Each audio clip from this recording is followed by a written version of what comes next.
அனைவருக்கும் வணக்கம். இன்று நாம் கற்றுக்கொள்ள இருக்கிறது LLM என்றால் என்ன, AI and large language model தொடக்க நிலையில்.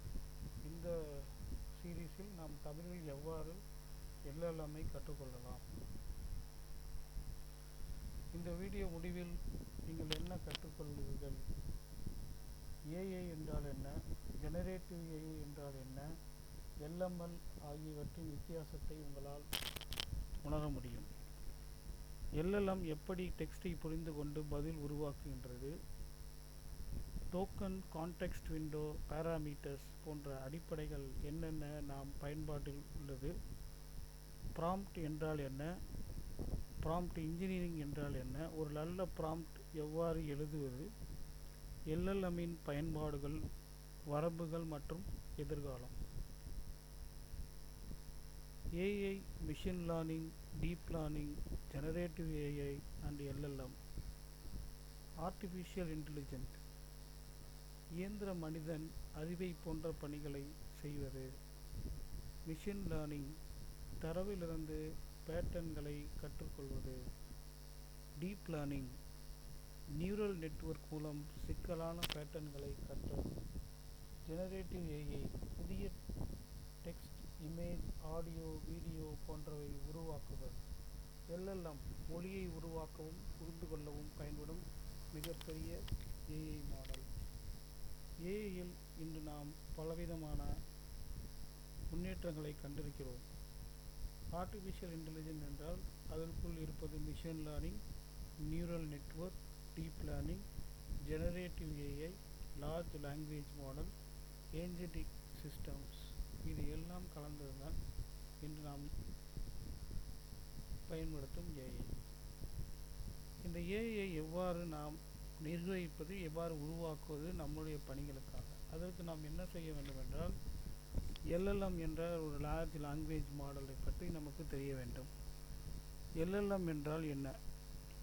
எல்எல்எம் என்றால் அதனுடைய விரிவாக்கம் லார்ஜ் லாங்குவேஜ் மாடல். மிக பெரிய அளவிலான டெக்ஸ்ட் டேட்டா பேட்டர்னை கற்றுக்கொள்ளும் ஏஐ மாடல். கேள்வி, இன்ஸ்ட்ரக்ஷன்ஸ் அண்ட் கான்டெக்ஸ்டை கொடுத்தால் அதற்கேற்ற டெக்ஸ்ட் ரெஸ்பான்ஸை உருவாக்கும். உதாரணமாக chatbot, writing assistant, code assistant, summarization and translation. இன்றைக்கி நிறைய நம்ம டூல்கள் யூஸ் பண்ணுறோம். சாட்பாட், ரைட்டிங் அசிஸ்டன்ட், இது எல்லாமே இந்த லார்ஜ் லாங்குவேஜ் மாடல் மூலம் நம்மளால் உருவாக்க முடியும். ஒரு எளிய உதாரணம், நீங்கள் பைத்தான் என்று என்ன என்று கேட்கிறீர்கள். எல்எல்எம் கேள்வியில் உள்ள அந்த கேள்வியை டோக்கனாக மாற்றி கான்டெக்ஸ்டாக செயலாக்குகிறது. அடுத்ததாக வரக்கூடிய டோக்கன்களின் ப்ராபபிலிட்டியை அது கணக்கிடுகிறது. பல டோக்கன்களை தொடர்ச்சியாக உருவாக்கி ஒரு முழுமையான பதிலை உருவாக்குகிறது. ஒவ்வொரு கேள்விகளையும் தனித்தனியாக பிரிக்கிறது. அதை டோக்கனைசேஷன் என்று சொல்வார்கள் ஆங்கிலத்தில். டோக்கன் என்றால் என்ன, ஆர் டோக்கனைசேஷன் என்றால் என்ன? எல்எல்எம் நேரடியாக மனிதர்களை படிப்பது போல டெக்ஸ்டை செயலாகாது. டெக்ஸ்ட் சிறிய யூனிட்டுகளாக பிரிக்கப்படுகிறது. இவைதான் டோக்கனைசேஷன் ஆர் டோக்கன்ஸ் அப்படின்னு சொல்லுவோம். ஒரு டோக்கன் ஒரு முழுமையான வேர்டாகவும் வேர்டின் ஒரு பகுதியாகவும் இருக்கலாம். டோக்கன்கள் பின்னர் நம்பராக, மாடலாக வரவழைக்கப்படுகின்றன. டோக்கன் எண்ணிக்கையை மாடலின் கான்டெக்ஸ்ட் லிமிட் மற்றும் யூசேஜை பாதிக்கும். எல்எல்எம் உள்ளே என்ன நடக்கிறது? நாம் கொடுக்கும் ஒவ்வொரு தரவுகளும் இன்புட் டெக்ஸ்ட் டோக்கனைசேஷனாக மாற்றப்படுகிறது. இந்த டோக்கன்கள்லாம் நியூமரல் ரீப்ரசன்டேஷனுக்கு மாற்றப்படுகின்றன. Then neural network transformer pattern relationship processing பண்ணுகிறது. டோக்கன் அடுத்த என்ன ப்ராபபிலிட்டி என்பதை அது கணிக்கிறது. இறுதியாக நமக்கு அது தன்னுடைய விடையை அளிக்கின்றது. இதுதான் எல்எல்எம் மாடல் நடக்கக்கூடிய நிகழ்வுகள். டிரான்ஸ்ஃபார்மர் என்றால் என்ன? பல மாடர்ன் எல்எல்எம்களின் முக்கிய ஆர்கிடெக்சர் டிரான்ஸ்ஃபார்மர். செல்ஃப் அட்டென்ஷன் மூலம் சென்டென்ஸ் எந்த வேர்ட் டோக்கன் ஒன்றுடன் ஒன்று தொடர்புடையது என்பதை மாடல் கணக்கிடுகிறது. கான்டெக்ஸ்டை கவனத்தில் கொண்டு ரெலவெண்ட் இன்ஃபர்மேஷனை பயன்படுத்த உதவுகிறது. இதனால் நீளமான டெக்ஸ்ட்களை புரிந்து கொண்டு கோஹெரியன்ட் ரெஸ்பான்ஸை உருவாக்க முடிகிறது. நாம் என்ன மாதிரியான கேள்விகளை கேட்டாலும் அதை உணர்ந்து ஏஐயால் பதிலளிக்க முடிகிறது. அதற்கு முக்கிய காரணம் இந்த டிரான்ஸ்ஃபார்மர். எல்எல்எத்தை எப்படி நாம் ட்ரெயின் செய்யப்படுகிறது? முதலாவதாக டேட்டாவை நாம் கலெக்ட் பண்ணப்படுகிறது, அதை ப்ரிப்பேர் பண்ணப்படுகிறது, அந்த டெக்ஸ்ட் எல்லாம் டோக்கனாக மாற்றப்படுகிறது. அந்த மாற்றப்பட்ட டோக்கன் மாடல் ட்ரெயினிங், அதாவது ப்ரெடிக்ஷன் எரையை குறைக்கும் வகையில் பேராமீட்டர் அப்டேட் செய்யப்படுகிறது. ப்ரீ ட்ரெயினிங் முடிந்த பிறகு இன்ஸ்ட்ரக்ஷன் ஃபாலோயிங் மற்றும் அலைன்மெண்ட் போன்ற அடிஷ்னல் ட்ரெயினிங் செய்யப்படுகிறது. கடைசியாக இவாலுவேஷன் மற்றும் சேஃப்டி டெஸ்டிங், இது கொடுக்கப்பட்ட தரவுகள் அனைத்தும் சரியானதா என்று அதை ஆராய்ச்சி பண்ணப்படுகிறது. இதில் பேராமீட்டர் என்றால் என்ன? பேராமீட்டர் என்பது மாடலை கற்றுக்கொள்ளும் நியூமரிக்கல் வேல்யூ ஆகும். ட்ரெயினிங் நேரத்தில் பாராமீட்டரை தொடர்ந்து அப்டேட் செய்யப்படுகிறது. அதிக பேராமீட்டர் என்பது தானாகவே சிறந்த மாடல் என்று அர்த்தமில்லை. Data quality, architecture, training, inference மற்றும் இவாலுவேஷன் அனைத்துமே இந்த பேராமீட்டரில் முக்கியம். கான்டெக்ஸ்ட் விண்டோ, ஒரு கான்வர்சேஷன் அல்லது ரிக்வெஸ்ட் மாடல் ஒரே நேரத்தில் பயன்படுத்தக்கூடிய கான்டெக்ஸ்ட் அளவு. கான்டெக்ஸ்டில் உள்ள prompt, previous message, document and tool இன்ஃபர்மேஷனாக இருக்கலாம். கான்டெக்ஸ்ட் அதிகமாகும் போது ரெலவெண்ட் இன்ஃபர்மேஷனை சரியாக அமைத்து கொடுப்பது முக்கியம். கான்டெக்ஸ்ட் விண்டோ மாடல்களின் முழு ட்ரைனிங் மெமரியாக இருக்கிறது. நாம் ChatGPTயில் கொடுக்கக்கூடிய விஷயங்கள் தான் கான்டெக்ஸ்ட் விண்டோ. இதில் ப்ராம்ப்ட் என்றால் என்ன? ஏஐ மாடல் நமக்கு கொடுக்கும் இன்ஸ்ட்ரக்ஷன் அல்லது இன்புட் தான் ப்ராம்ப்ட். அதாவது நம்ம என்ன வேணும் கேட்குறோமோ அதுதான் ப்ராம்ப்ட். சிம்பிளாக பைத்தானை பற்றி சொல்லுங்கள் என்று கொடுப்பது ஒரு ப்ராம்ப்ட். ஸோ அதை நாம் இது மாதிரி கொடுக்கும் பொழுது நிறைய அன்ரிலவெண்ட் இன்ஃபர்மேஷன்ஸை நீங்கள் எடுத்துக்க முடியும். அப்போ பெட்டராக கொடுக்கணும் அப்படின்னா பைத்தானை பிகினர் மாணவருக்கு 3 ரியல் வேர்ல்டு எக்ஸாம்பிளுடன் 100 வேர்ட்ஸில் விளக்குங்கள்.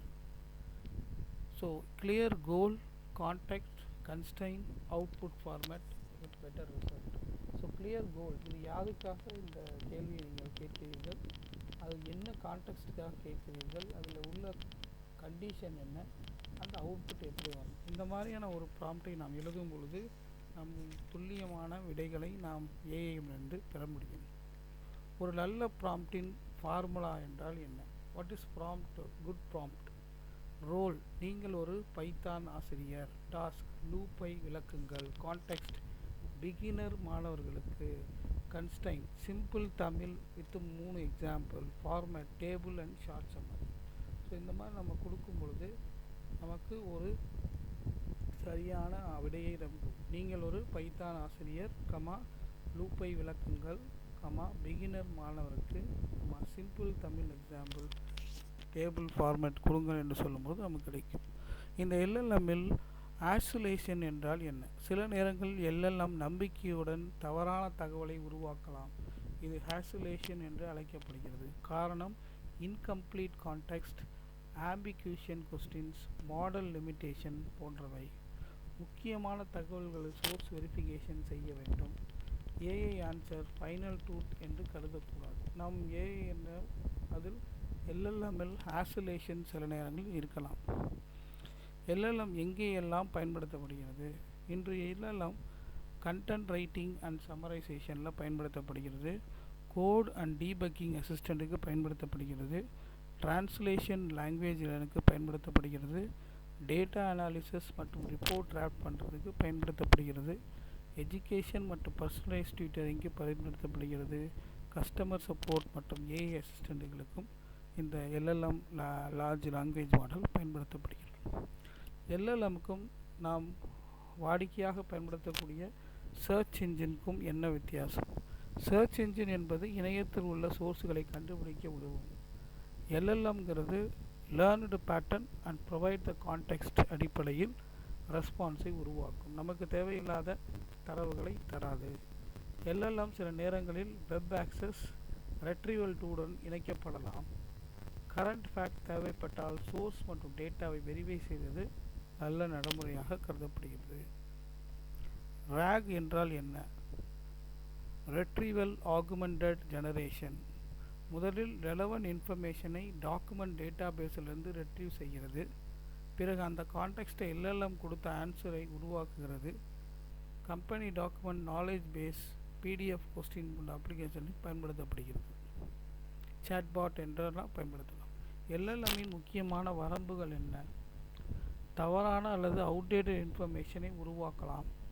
ப்ராம்ப்ட் மற்றும் கான்டெக்ஸ்ட் குவாலிட்டி மீது அவுட்புட் குவாலிட்டி சார்ந்து இருக்கலாம். சென்சிட்டிவ் இன்ஃபர்மேஷனை கவனமாக நாம் கையாள வேண்டும். தனிநபர் விஷயங்களை தனியாக கையாள வேண்டும். ஹை ஸ்டேக் டெசிஷன், மனிதனின் வெரிஃபிகேஷன் அவசியம். காஸ்ட், லேட்டன்சி, கான்டெக்ஸ்ட் லிமிட்டேஷன் மற்றும் மாடல் அவைலபிலிட்டி போன்றவை ப்ராக்டிக்கல் காரணிகளாக, தடவுகளாக நமக்கு இருக்கலாம். இதுதான் எல்லாமே முக்கியமான வரவுகள். So beginners for advanced learn road map level 1 AILM basic, prompt engineering, API, Python, embedding and vector database and RAG model, function calling tool from agentic and evaluation, fine tuning and predict and then. So இன்றைய practical exercise, நீங்கள் ஒரு LLMஐ திறக்கவும் பைத்தானை பற்றி சொல்லுங்கள். இரண்டாவது, நீங்கள் ஒரு Python ஆசிரியர், பிகினருக்கு பைத்தானை 5 பாயிண்டில் விளக்குங்கள். இரண்டுமே கம்பேர் செய்யுங்கள். எந்த ப்ராம்ப்ட் சிறந்த அவுட்புட் கொடுத்தது, ஏன் என்பதை உங்களால் புரிந்து கொள்ள முடியும். இன்றைய வகுப்பில் நாம் என்ன படித்தோம்? லார்ஜ் லாங்குவேஜ் மாடல் என்றால் என்ன? Text tokenisation, model processing, generate the token and response, transformer architecture மற்றும் அட்டென்ஷன் முக்கியமான விஷயங்கள் ப்ராம்ப்ட் குவாலிட்டி அண்ட் கான்டெக்ஸ்ட் அவுட்புட்டை பாதிக்கின்றன. LLM பவர்ஃபுல், வெரிஃபிகேஷன் மற்றும் ரெஸ்பான்சிபிள் யூஸ் பண்ணுவது மிகவும் அவசியம். அடுத்த வரும் வீடியோவில் LLM எப்படி அடுத்த வாக்கியங்களை உருவாக்குறது என்பதை தெரிந்து கொள்வோம். நன்றி, வணக்கம்.